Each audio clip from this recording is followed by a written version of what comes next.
Hey guys, welcome back to Erika's Progress, where I show you all my progress.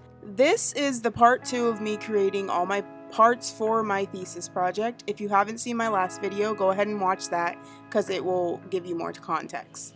So basically, I already created my logo, an animated logo for Dusk Veil, my fictional artist that I have created. And right here I am making the album cover, but I did start off not knowing what I was doing and kind of had brain fog. And I was doing things that just were ugly visually and just weren't making sense. So when I have moments like that, I tend to go on Pinterest, which is a big platform that has so much stuff where they can just view and look at.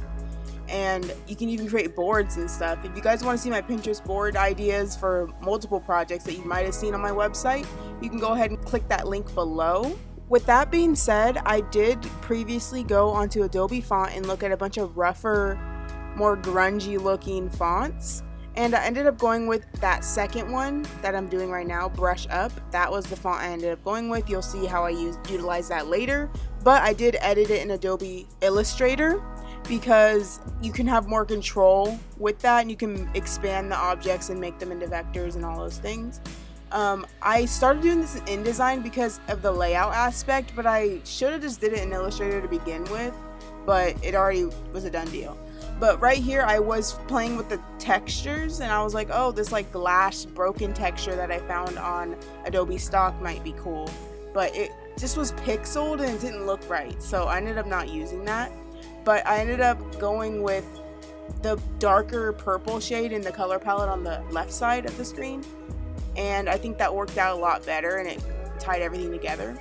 I also found these tongue vectors also on Adobe stock, and I traced both of them with the pen tool to see which one looked cooler, and I ended up going with the curled tongue one because it looked a little bit more edgy and I just liked it more.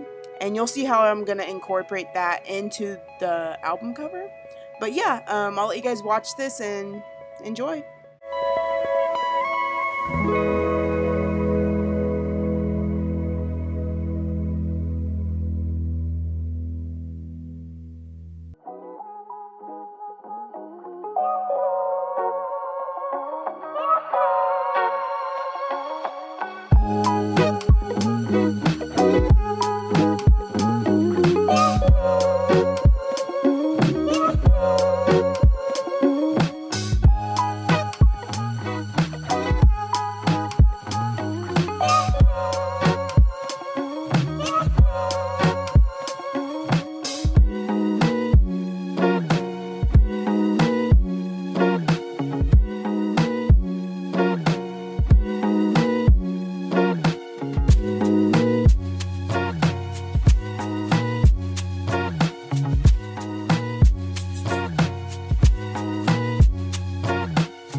And here's the finished product. I hope you guys like it. Let me know what you think in the comments. Once again, any criticism is taken. I really would appreciate it because, of course, looking at your own designs, you always think something looks good, but other people's opinions also matter.